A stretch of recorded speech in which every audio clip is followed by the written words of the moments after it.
कर चुके थे और सिद्धांत पद्धति का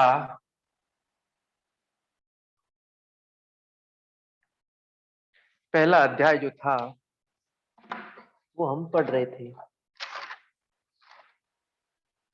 जो उपदेश के रूप में जो 6 उपदेश थे, 6 उपदेश में से पहला उपदेश हम लोग अध्ययन कर रहे थे। तो पिंड उत्पत्ति पहला उपदेश है, पिंड विचार दूसरा उपदेश है, पिंड संमिति तीसरा उपदेश है, पिंड आधार चौथा उपदेश है, पिंड पद समरस भाव पांचवा उपदेश है, नित्य अवधूत लक्षण छठा उपदेश है। पिंड उत्पत्ति के अंतर्गत परब्रह्म परम सत्य कुछ नहीं करने वाला, ठीक है, वो सृष्टि सृजन में समर्थ नहीं। सृष्टि परब्रह्म की अनामा शक्ति ही है, वो मूलतः अव्यक्त शक्ति है, वो सृष्टि नहीं सृजन। उसकी मूल शक्ति, इस ब्रह्म की मूल परब्रह्म की मूल शक्ति से ही सृष्टि, तो शिव और शक्ति दोनों, ठीक है, परब्रह्म की जो मूल शक्ति है उसके द्वारा ही सृष्टि। तो मूल शक्ति 5 प्रकार की, निजा शक्ति, पराशक्ति, अपरा शक्ति, सूक्ष्म शक्ति, कुंडली शक्ति, ये पांचों स्मरण, पांचों के 5-5 गुण, पांचों के 5-5, इन पांचों के 5-5 गुण से कुल 25 गुणों से पर पिंड की उत्पत्ति होती है। यहाँ पिंड से जो पिंडोत्पत्ति था ये पिंड की, तो पर पिंड की उत्पत्ति शक्ति से, मूल शक्ति के 5 से 5-5 गुणों से पर पिंड उत्पत्ति। इस पर पिंड में भी अलग अलग इसके देव है, इन 5 देवों के मूल परमात्मा के भी 5-5 गुण है। उन 5-5 गुणों से मिलकर उन अधिष्ठाता देव से मिलकर अनादि पिंड की रचना हुई है। तो पर पिंड से अनादि पिंड, अनादि पिंड से आदि पिंड, ठीक है, अनादि पिंड से आदि पिंड, और आदि पिंड से प्रकृति पिंड, आदि पिंड से प्रकृति पिंड, और उससे पहले महासाकार पिंड, ठीक है, महासाकार पिंड। तो ये 5 पिंड हो गए। मूल सबसे पहला वाला पर पिंड उत्पत्ति, दूसरा अनादि, तीसरा आदि, चौथा महासाकार, पांचवा प्रकृति पिंड।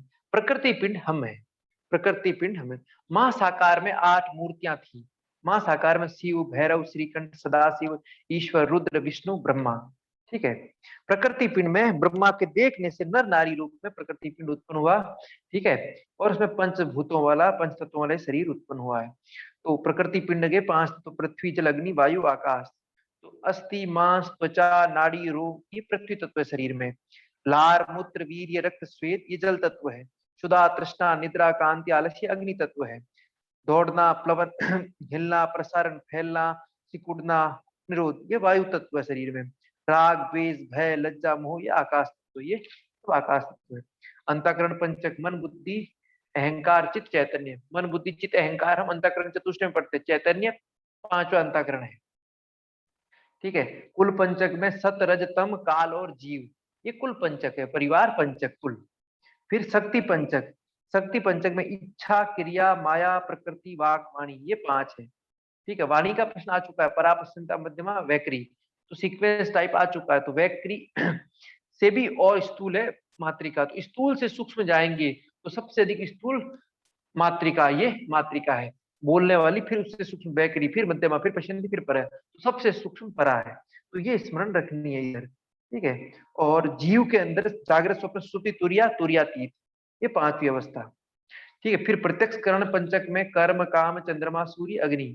तो चंद्रमा की वैसे 16 कलाएं हैं, लेकिन यहाँ 17 कलाएं हैं।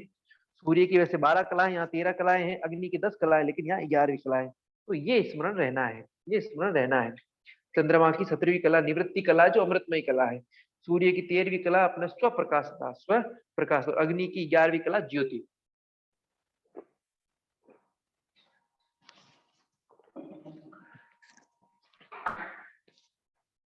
इतना हम पढ़ चुके थे। अब 10 नाड़ियों का वर्णन है। 10 नाड़ियां शरीर में कहां कहां हैं उसका वर्णन है। तो ईड़ा, पिंगला नासिका द्वार में, ईड़ा और पिंगला हमें पता है, ये क्या है, नासिका द्वार में। सुषुम्ना मेरुदंड में, किसमें? स्पाइन में, मेरुदंड में, और ब्रह्मरंध्र तक चलती है, मूलाधार से। फिर सरस्वती, सरस्वती नाड़ी मुख के भीतर। पूषा अलम्बुसा, पूषा और अलम्बुसा, ये दोनों चक्षुओं में, दोनों आंखों में, चक्षु द्वार।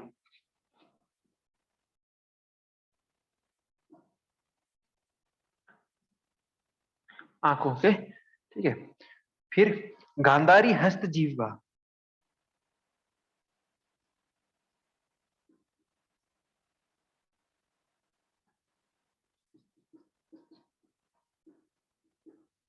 ये कर्ण, कान, ईयर, ठीक है।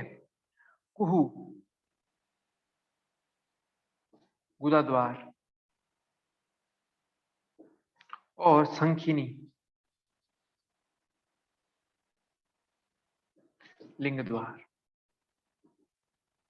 ये 10 नाड़ियां शरीर के, वैसे 14 नाड़ियां हैं, लेकिन इन्होंने 10 का ही वर्णन किया। शरीर में कहाँ कहाँ स्थित है ये बताया। ईड़ा, पिंगला, नासिका द्वार, सुषुम्ना, मेरुदंड, ये हमें पता थी। सरस्वती मुख में है, पूषा लंबुसा आंखों में है, गांधारी हस्त जीवा कर्ण में है, गुदा में, संकिनी लिंग द्वार, ठीक है। इस प्रकार ये 10 नाड़ियां हैं। इसी प्रकार 10 प्राणों का भी वर्णन इसमें किया गया है, ठीक है। हृदय में प्राण वायु है, जिससे श्वास प्रश्वास की क्रिया होती है। हकार सकार ध्वनि इससे चलती है। अपान गुदा में स्थित है, रेचक पूरक कुंभक में सहायक है, रेचक पूरक कुंभक में सहायक है। समान नाभि में स्थित है, जठराग्नि प्रदीप्त करता है, पाचन क्रिया में सहायक है। व्यान समस्त शरीर में है, शोषण और वृद्धि का हेतु है। उदान कंठ में है, आहार का निगलना, वमन होना, वार्तालाप करना इत्यादि उदान के द्वारा होता है। ये पंच प्राणों का इन्होंने बताया। क्योंकि पंच प्राण हम प्रश्नों पे पढ़ चुके हैं, लेकिन ये थोड़ा ज्यादा नॉर्मल है, ज्यादा काम का नहीं है मतलब स्मरण रखना है इसके अनुरूप क्या है, तो ये तो स्मरण रखना ही है। क्योंकि पंच प्राणों का वर्णन गहरण संहिता में भी है, तो प्रश्न आ सकता है, चाहे उपनिषद से आओ चाहे इससे आओ, प्रश्न आ सकता है, ठीक है। कहाँ का स्त्री। फिर उपप्राण नाग सभी अंगों में व्याप्त है, अंगों के संचालन का हेतु है, अंगों के संचालन। ध्यान रखें, अन्य जगह 5 प्रमुख प्राण, उपप्राण है, लेकिन सिद्धांत पद्धति में 10 वायु का वर्णन है। 10 नाड़ियां हैं, उसी प्रकार 10 वायु भी हैं,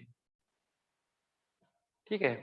तो नाग बोलते हैं, नाग जो प्राण हमने पढ़ा है गहरण में, वो यहाँ 10 वायु में 6ठा नंबर वायु है, सभी अंगों में व्यापक है, अंगों के संचालन का हेतु है। फिर कूर्म शरीर में कंपन और पलकों का खुलना बंद होना कूर्म के कार्य हैं। कृकल डकार और भूख का हेतु कृकल है। देवदत्त जम्हाई का हेतु है। धनंजय नाद प्रकट करता है, नाद का हेतु है। तो ये 10 वायु हो गई।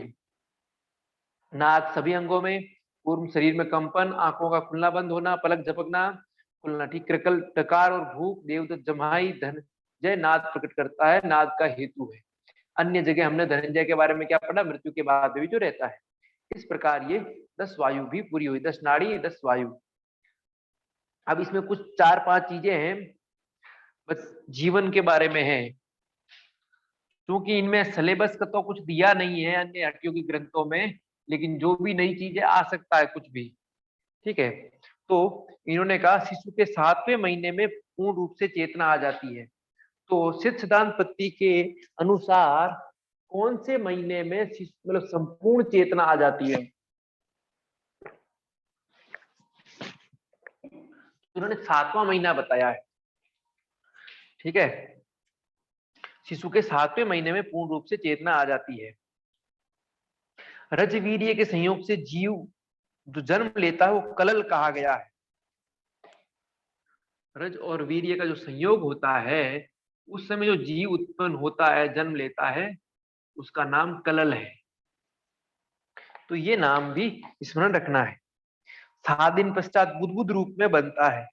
2 महीने में सिर बनता है, 3वें महीने में हाथ पैर बनते हैं, 4थे महीने में नेत्र कान आंख मुख लिंग गुदा बनते हैं, 5वें महीने में पीठ और पेट बनता है, 6ठे महीने में नख और बाल उत्पन्न होते हैं, 7वें महीने में उसमें पूर्ण चेतना आती है, 8वें महीने में सभी लक्षणों से युक्त हो जाता है, 9वें महीने में संपूर्ण ज्ञान हो जाता है, 10वें महीने में अज्ञानी बालक के रूप में जन्म लेता है। इस प्रकार ये 10 महीना इन्होंने बता दिया। फिर बोलते वीर्य की अधिकता से पुरुष जन्म लेता है, रज की अधिकता से नारी का जन्म होता है। मानव शिशु शरीर में 10 धातुएं, 360 हड्डियां, 3.5 करोड़ रोम छिद्र होते हैं। इस प्रकार ये शरीर का वर्णन सिद्ध सिद्धांत के पिंडोत्पत्ति में बताया गया है। किस प्रकार ये शरीर उत्पन्न हो रहा है, 10 धातु, 360 हड्डियां, 3.5 करोड़ रोम छिद्र। इस प्रकार ये पूरा का पूरा बता के अपना पिंडोत्पत्ति पूरा हुआ। दूसरा उपदेश पिंड विचार। दूसरा उपदेश पिंड विचार।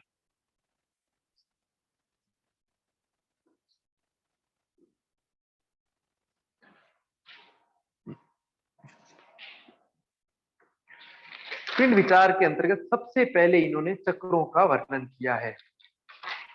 सबसे पहले 9 चक्रों का वर्णन किया है। 9 चक्र।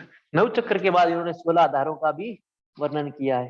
तो सबसे पहले इसके भीतर 9 चक्र, पिंडे 9 चक्राणी आधारे ब्रह्म चक्र। ठीक है, सीधा एक चक्र निरूपण है।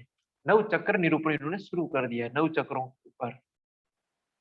तो पहला चक्र इन्होंने ब्रह्म चक्र कहा है। मूलाधार को इन्होंने क्या कहा, ब्रह्म चक्र। तो ब्रह्म चक्र के बारे में बोल रहे 3 आवर्त युक्त है। 3 आवर्त, 3 घेरे से युक्त है।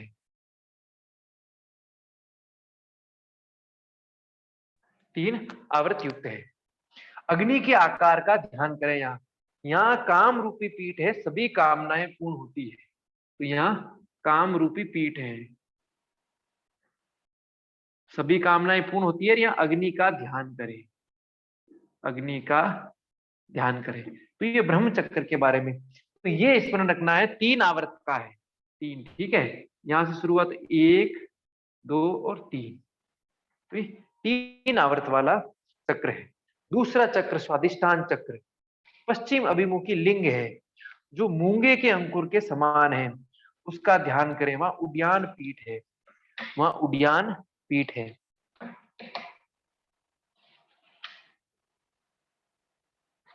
द्वितीय स्वादिष्ठान चक्रम तन मध्य पश्चिमाभिमुखम लिंग प्रावलंकर सदृशम ध्यायेत् तत्र एव उड्डयन पीठम जगत आकर्षणम भवति।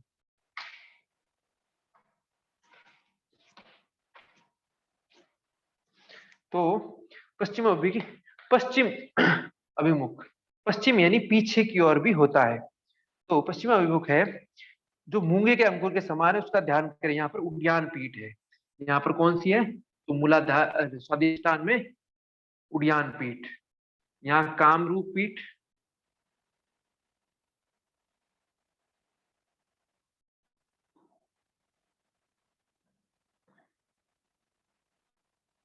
उड्डयन पीठ। आवर्त और पीठ अवश्य स्मरण रखें। तीसरा चक्र नाभि चक्र। इसमें 5 आवर्त हैं, 5 फेरे हैं। इसमें 3 ही फेरे थे, इसमें कितने, 5 फेरे। 1, 2, 3, 4 और 5 फेरे।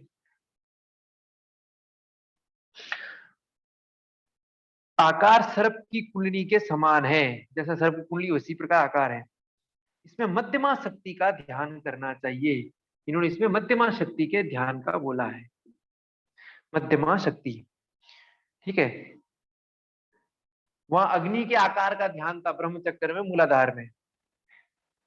यहाँ पर जो प्रबलंकुर था, लाल रंग का मूंग, उसके रंग का आकार का ध्यान करें। और यहाँ पर मध्यमा शक्ति का ध्यान करें। इतना बताया है। चौथा अनाहत चक्र। अनाहत चक्र 8 पंखुड़ियां हैं, उसके मध्य में लिंग के आकार की ज्योति का ध्यान करें। 8 दल वाले कमल का इन्होंने किया है। बोल रहे इसके मध्य में लिंग के आकार की ज्योति का, लिंग के आकार की ज्योति का ध्यान करें। इस प्रकार की ज्योति का ध्यान करें। ये इन्होंने अनाहत चक्र के बारे में बताया।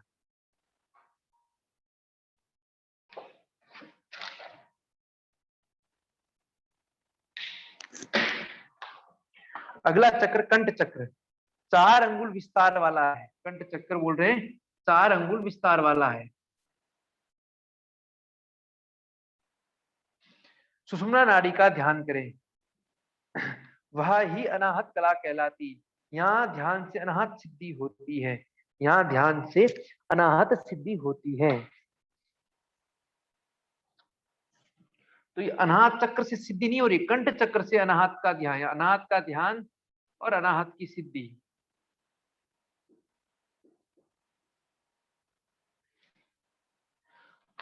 जो हत नहीं होता, जो नष्ट नहीं होता, तो जो नष्ट नहीं होता हो, जो सत्य नहीं होता हो, उसका उसकी सिद्धि। फिर अगला चक्र है तालु चक्र, छठा चक्र है तालु चक्र। तो इसमें 9 चक्र है, कुल 9 चक्र, ठीक है, 60 चक्र नहीं है, 9 चक्र है। यहाँ अमृत धारा का प्रवाह है। गले के मूल में एक विवर बिल है, वह राजदंत कहलाता है, हम पहले भी पढ़ चुके हैं। यहाँ संकीर्णी नाड़ी का छिद्र है, ये 10वां द्वार है। यहाँ शून्य का ध्यान करें, इससे चित्त का लय हो जाते हैं। तो यहाँ शून्य का ध्यान बोले, क्योंकि ये खेचरी का स्थान है लगभग, इसलिए विवर बोला गया, विवर है, ठीक है, जो राजदंत कहलाता है। और संकीर्णी नाड़ी का छिद्र है। 2-3 प्रश्न यहाँ से उठ सकते हैं। संकीर्णी नाड़ी का छिद्र तालु चक्र, राजदंत किसको कहते हैं? तालु चक्र को, ठीक है, 10वां द्वार तालु चक्र। और यहाँ शून्य का ध्यान करें, चित्त का लय हो जाता है, तो इससे प्रश्न अधिक आ रहे हैं। राजदंत 10वां द्वार, संकीर्णी नाड़ी का स्थान या छिद्र, ठीक है। अगला चक्र है भूचक्र।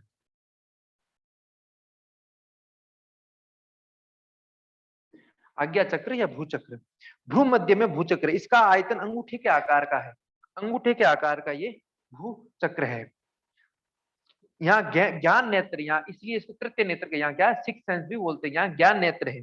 साधक यहाँ दीपक की शिखा के आकार में ध्यान करें, साधक यहाँ दीपक की शिखा के आकार में ध्यान करें। यहाँ ज्ञान सिद्धि मिलती है। कौन सी सिद्धि?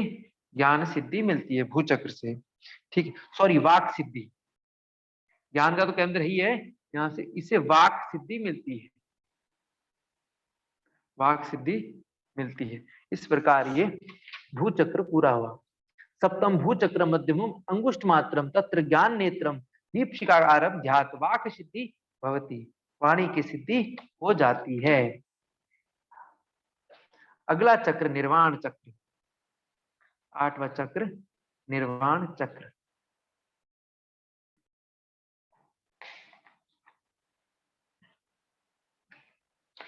अष्टम ब्रह्मरंध्र निर्वाण चक्र, ब्रह्मरंध्र को यहाँ निर्वाण चक्र कहा है। सूचिका अग्र भेदम धूम शिखाकारम ध्याय तत्र जालंधर पीठम मोक्ष प्रदम होती। तो ब्रह्मरंध्र कहते हैं अत्यंत सूक्ष्म रंध्र है, सुई की नोक ही इसमें प्रवेश कर सकती है, इतना सूक्ष्म। धुएं की शिखा के रूप में इसका ध्यान करना चाहिए। यहाँ जालंधर पीठ है, यहाँ जालंधर पीठ, ये तीसरी पीठ आई है अब। कामरूप पीठ, उड्डयन पीठ और जालंधर पीठ निर्वाण में, और ये मोक्ष सिद्धि देने वाला है। और ब्रह्मरंध्र कितना, सुई की नोक ही उसमें प्रवेश कर सकती है और कुछ नहीं। तो ये निर्वाण चक्र, ब्रह्मरंध्र चक्र। अब 9वां आकाश चक्र,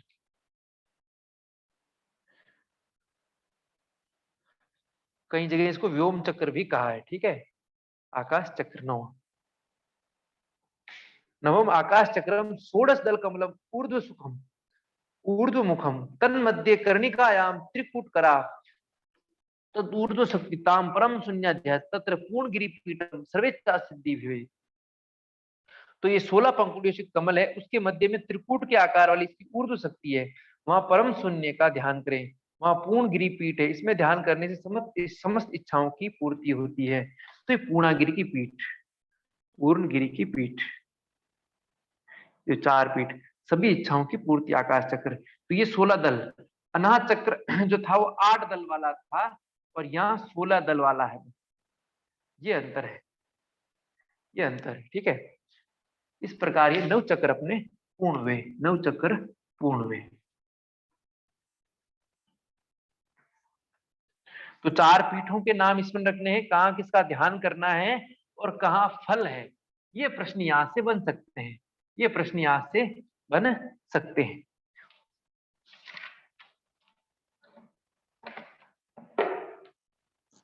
अब 16 आधार, कुल शरीर में 16 आधार, जीवन के केंद्र कह सकते हो इन्हें, या जहां जहां प्राण धारण रहते हैं, प्राण स्थित रहते हैं,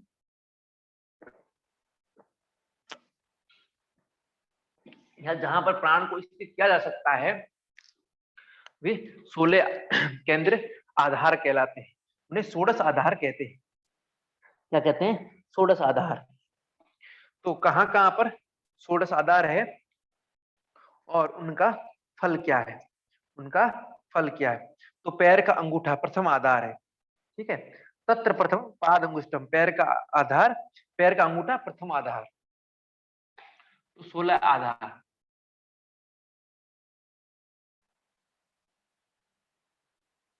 षोडश आधार, पहला पैर का अंगूठा,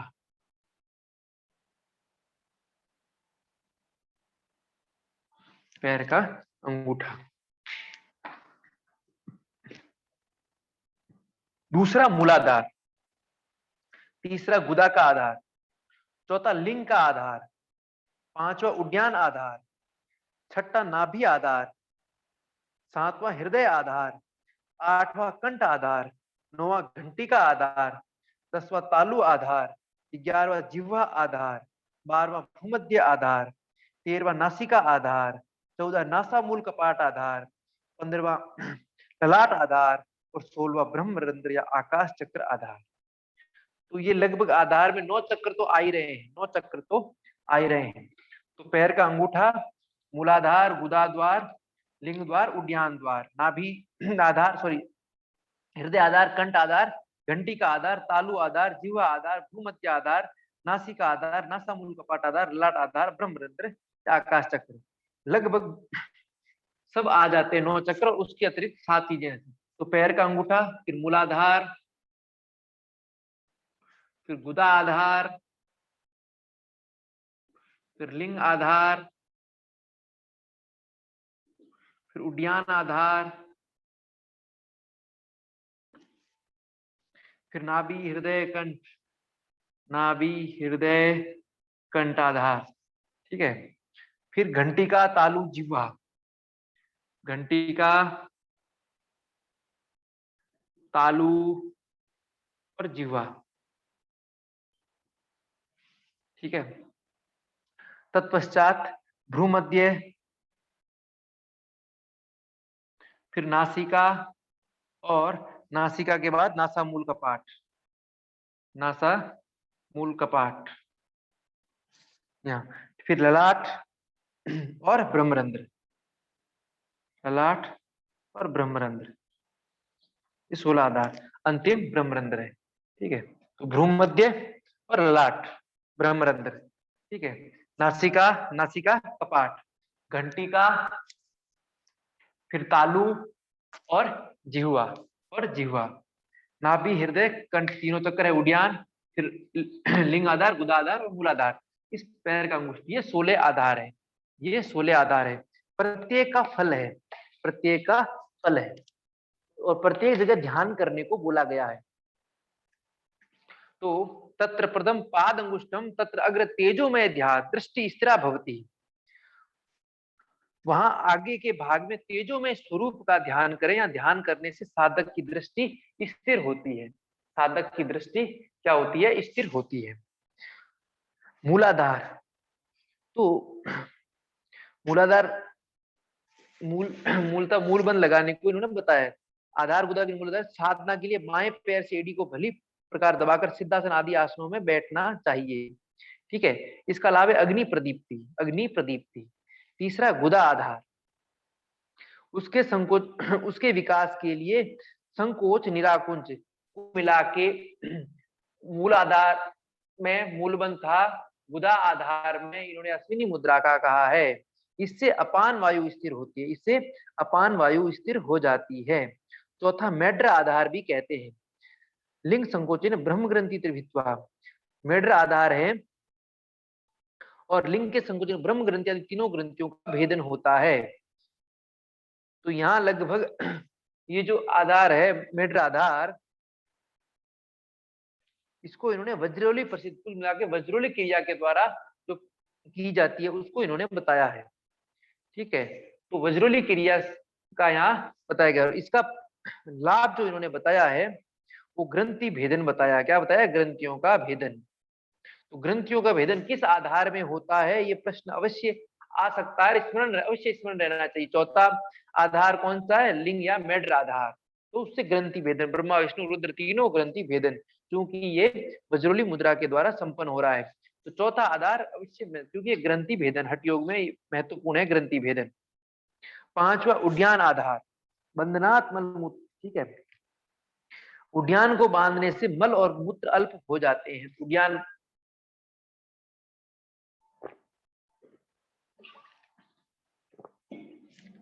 यहाँ उद्यान बंद का वर्णन किया है। मल मूत्र अल्प हो जाते हैं।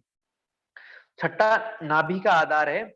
यहाँ पर ओंकार का ध्यान करते हुए ओंकार का उच्चारण करना, इससे चित्तनाद में लय हो जाता है। तो जो नाभि का आधार है वहां ओंकार का चिंतन चित्त और उच्चारण करना, इससे क्या हो जाएगा? बोल रहे हैं नाद लयो भूति, नाद चित्त नाद में लय हो जाता है। सातवां आधार हृदय आधार है। यहाँ पर प्राण को निरुद्ध करना चाहिए, इससे हृदय कमल विकसित हो जाता है, हृदय चक्र जागृत हो जाता है, विकसित हो जाता है।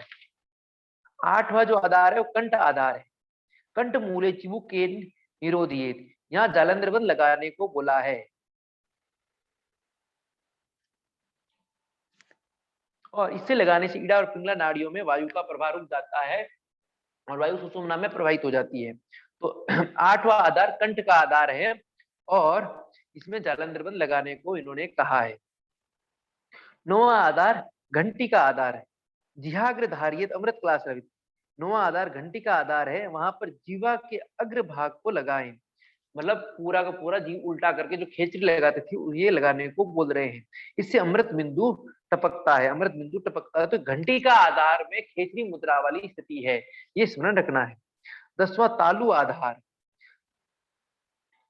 तो इसमें भी लगभग वही चीज है, जीव को उल्टा कर, तो जीव को दोहन करने को भी इन्होंने बोला है, लंबिका चालन दोहनाभ्याम। तो यहाँ भी ये स्थिति लगभग वही स्थिति है, कौन सी? खेचरी में स्थिर होने की। वहां खेचरी को ले जाना है, यहाँ खेचरी में स्थिर करना है। तालु का लाभ है लकड़ी के समान स्थिरता आ जाती है, मन काष्ठ के समान स्थिर हो जाता है।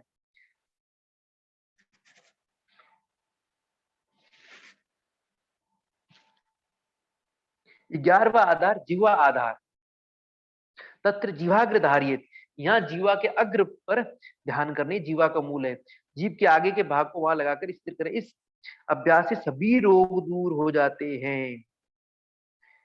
जीवा का जो मूल आधार है वो जीवा आधार है, वहां पर जीवा के अग्र भाग, तो ये भी खेचरी वाली स्थिति है, ये तीन लगातार खेचरी वाले हैं।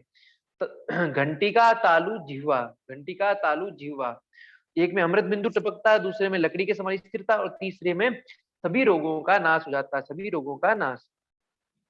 12वां आधार भूमध्य पर है, आज्ञा चक्र पर है।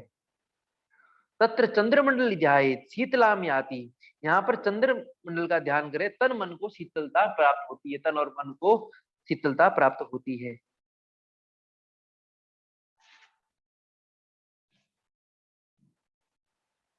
तेरहवा आधार नासा आधार, नासिका आधार है। तस्याग्र लक्ष्य, यहाँ पर दृष्टि स्थिर करेगा नासिका के ठीक अग्रभाग पर, जो गीता में भी वर्णन है। मन स्थिर होता है, इससे क्या हो जाता है? मन स्थिर हो जाता है। 14वां है नासा मूल कपाट आधार, तत्र दृष्टि धारिये क्षण मास ज्योति पुंज पश्यते, तो नासिका के जो मूल कपाट है वहां जो आधार है वहां पर दृष्टि स्थिर करने से 6 महीने में साधक प्रकाश समूह को देखता है, ज्योति पुंज को देखता है। 15वां जो आधार है ललाट आधार है, ललाट ज्योति पुंज लक्ष्य तेजस्वी भवती, तो वहां ललाट के अंदर ज्योति के समूह का ध्यान करें तो साधक क्या होता है? तेजस्वी बनता है। अवशिष्ट षोडश ब्रह्मरंध्र आकाश चक्रम आधार तत्र श्री गुरु भुज युगम सदावलोकित आकाश पूर्ण होती, तो शेष बचा हुआ 16वां आधार ब्रह्मरंध्र तथा आकाश चक्र है, वहां पर गुरु के दोनों चरण कमलों का ध्यान करें। आकाश के समान पूर्ण हो जाता है, पूर्ण हो जाता है, अनंत हो जाता है। इस प्रकार ये 16 आधार, उन पर ध्यान और उनके ध्यान का फल, उन पर ध्यान और उनके ध्यान का फल।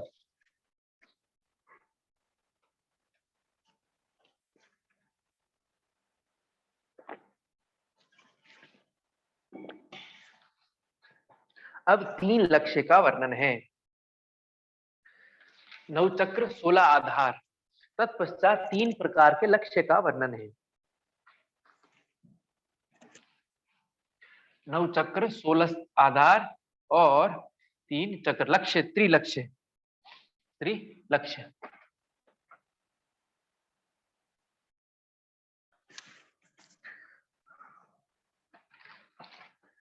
नक्षत्र है या त्रिलक्ष्य, 3 लक्ष्य। अंतरलक्ष्य, बहिर्लक्ष्य और मध्यम लक्ष्य रूप में 3 लक्ष्य हैं। अंतरलक्ष्य 5 प्रकार का है, बाहरी लक्ष्य अनेक प्रकार का है तथा मध्यम लक्ष्य भी अनेक प्रकार का है। तो 3 लक्ष्य है, आंतरिक, बाह्य और मध्यम। आंतरिक, बाह्य और मध्यम। आंतरिक 5 प्रकार का, ये अनेक और ये भी अनेक। इस प्रकार ये लक्ष्यों का वर्णन किया। ज्यादा विस्तार से पढ़ने की आवश्यकता नहीं है, काफी विस्तार से है, ठीक है।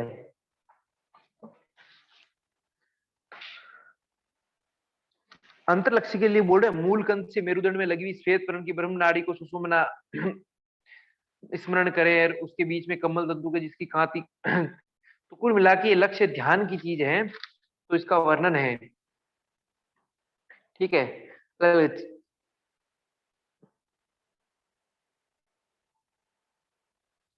5 प्रकार के पूरे लक्ष्य हैं, ठीक है। अंतरलक्ष्य, तीनों लक्ष्यों में सबसे पहले अंतरलक्ष्य कहा गया है। तो पहला ब्रह्म नाड़ी में ध्यान है, दूसरा लाट जहां गोलक मंडल है वहां पर ध्यान है, तीसरा भ्रमर गुफा की आकृति में लाल ज्योति का ध्यान है, चौथा दोनों कानों के बीच कानों को बंद करे तो ध्वनि जो उत्पन्न होती है उस नाद रूपी उसका ध्यान है, और पांचवा आंखों की पुतली के चक्षु मध्य, आंखों के मध्य में नीली ज्योति के रूप में देखें। ये अंतरलक्ष्य, ये 5 प्रकार के अंतरलक्ष्य। बहिर्लक्ष्य कथ्यते, तो बोलते हैं नाक से बाहर 4 अंगुल में नीली ज्योति के समान लक्ष्य देखें, नासिका के आगे भागे 6 अंगुल धुएं के रंग वायु तत्व को देखें, फिर 8 अंगुल बाद, 10 अंगुल बाद अथवा 12 अंगुल बाद फिर आकाश में। इस पर अनेक प्रकार, फिर ऊर्ध्व दृष्टि, ज्योतिर्मुख देखें तथा आकाश में देखें, तब फिर वर्ण के समान देखें। इस प्रकार अनेक विध बहिर्लक्ष्य, बहुत सारे बहिर्लक्ष्य हैं। फिर मध्यम लक्ष्य, तो श्वेत वर्ण, रक्त वर्ण, कृष्ण वर्ण, अग्नि वर्ण, शिखाकार, ज्योति रूप, विद्युत आकार, सूर्य मंडलाकार, अर्धचंद्र मंडलाकार, इस अनेक, ठीक है। आधार के बिना श्वेत वर्ण को देखें, लाल वर्ण को, काले रंग को, अग्नि के रंग को, अग्नि की लपट के रंग को, ज्योति रूप को, सूर्य के मंडल के आकार को, अर्धचंद्रमा के आकार को, अथवा स्थान रहित तो केवल अपने शरीर को या खंडित पिंड मात्र को ध्यान में देखें। ये मध्यम लक्ष्य है, ये भी अनेक प्रकार का है, ये भी अनेक। तो मध्यम और बहिर्लक्ष्य है वो अनंत प्रकार का है। तो यहाँ ध्यान रखना है, जो अंतर लक्ष्य है वो शरीर के भीतर, ये शरीर के भीतर ध्यान है। बाह्य में शरीर के बाहर, शरीर के बाहर, तो नासिका अग्रभाग से शुरू होता है, 4, 6, 8, 10, फिर ऊर्ध्व, आकाश इत्यादि। और मध्यम लक्ष्य है विभिन्न प्रकार के रंगों का, प्रकाश का, रंगीनी वर्ण, इनका ध्यान। इस प्रकार ये लक्ष्य है। तो ये दोनों अनेक प्रकार के हैं, ये दोनों अनेक प्रकार के, ये 5 प्रकार का, ये 5 जगह, ठीक है। यहाँ पर आंखों के मध्य, कानों के भी नाद के रूप में इत्यादि, ये जो अलग अलग प्रकार के हैं। तो ये 5 प्रकार, ये बाह्य अनेक और मध्यम भी अनेक, मध्यम भी अनेक। तो एक एक बार उसको देख लेना, ठीक है। मैंने उसको ज्यादा महत्वपूर्ण रूप से नहीं लिखा, लेकिन आप एक एक बार पढ़ लेना लक्ष्य, तीनों तीनों को, तीनों लक्ष्यों को, ठीक है। रीडिंग मार लोगे तो पता हो जाएगा। बहिर्लक्ष्य में बाहर का लक्ष्य, जो भी शरीर से बाहर, तो बाहर का नासिका अग्रभाग से लेके आकाश पर्यंत। और जो मध्यम लक्ष्य है उसमें लाल रंग, पीला रंग, काला रंग, ठीक है, अग्नि के रंग का, सूर्य के रंग का, अर्धचंद्राकार का, सूर्यमंडल का, इस प्रकार ये मध्यम रंग हो गया। और अंतर लक्ष्य शरीर के भीतर जो 5 प्रकार के हैं उनका वर्णन है। अब व्योम पंचक, आकाश पंचक, व्योम पंचक कक्षा शायद समय हो गया है, आगे पढ़ते व्योम पंचक। तो व्योम पंचक में 5 आकाश है, आकाश, पराकाश, महाकाश, तत्वाकाश, सूर्याकाश। आकाश मल रहित निराकार आकाश, पराकाश श्वेताकार आकाश, महाआकाश प्रलयकालीन अग्नि